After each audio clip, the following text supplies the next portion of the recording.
Hello, bachcho. Let's see the question. What question says the chemicals used to treat diseases and to reduce the suffering from pain are known as drugs or medicines. The chemicals used in chemotherapy are classified according to their actions.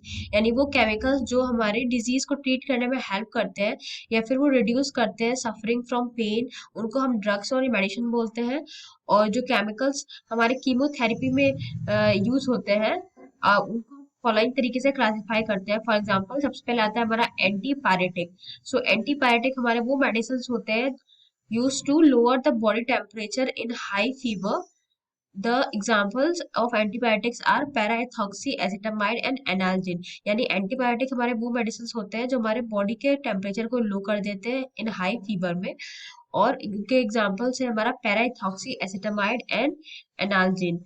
Now analgesics are medicines in which relieve pain. There are two types. Narcotics are medicines in which relieve pain by producing sleep and unconsciousness. They are morphine diacetate, that is heroin, and codeine. They are habit forming. Second, non-narcotic analgesics are not habit forming and do not usually induce sleep. They are aspirin, brufen, and butazolidine. यानी question ये इसमें हमें बोला गया है कि जो analgesic होते हैं वो हमारे पेन को कम करते हैं. दो तरह के होते हैं, नार्कोटिक्स एंड नॉन नार्कोटिक्स. सो जो नार्कोटिक्स होता है वो हमारा स्लीप इंड्यूसिंग होता है और वो हमें अनकॉन्शियसनेस भी पहुंचा देता है. जैसे हमारा मॉर्फिन डायसिडिस हेरोइन एंड कॉर्डिन, ये सब इनके एग्जांपल हैं. और ये नार्कोटिक हमारा हैबिट फॉर्मिंग होता है.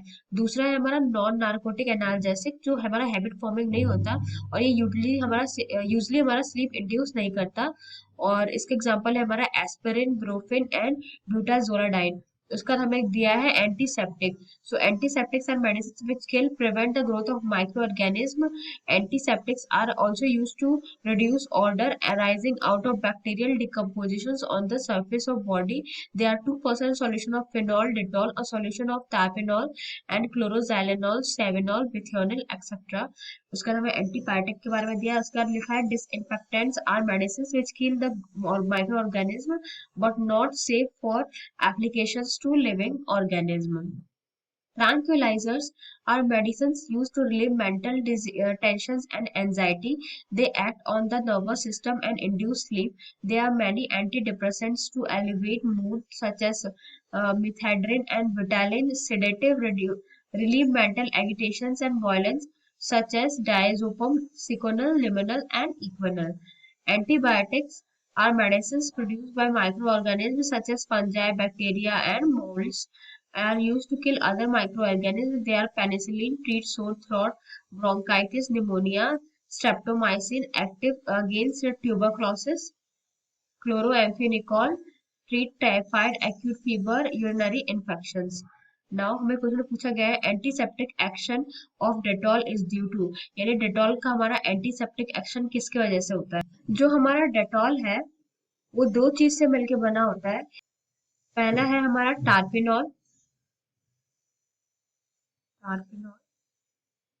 और दूसरा है हमारा क्लोरोजाइलेनॉल. क्लोरोजाइलेनॉल. सो इसमें हमें क्वेश्चन में गिवन था antiseptic action of Dettol is due to. यानी डेटॉल का एंटीसेप्टिक एक्शन हमारा किस वजह से होता है. पहला है हमारा क्लोरोहेक्सिनॉल, तो ये इनकरेक्ट है. दूसरा है क्लोरोजाइलेनॉल, सो ये हमारा करेक्ट है. हमने देखा कि डेटॉल हमारा क्लोरोजाइलेनॉल से बना होता है. तीसरा है हमारा क्लोरोएम्फिनिकॉल, तो ये भी हमारा इनकरेक्ट है. और चौथा है हमारा नन ऑफ दिस. देयरफॉर जो हमारा करेक्ट आंसर होता है वो है हमारा option B, chloroxylenol. I hope the concept is clear. Thank you.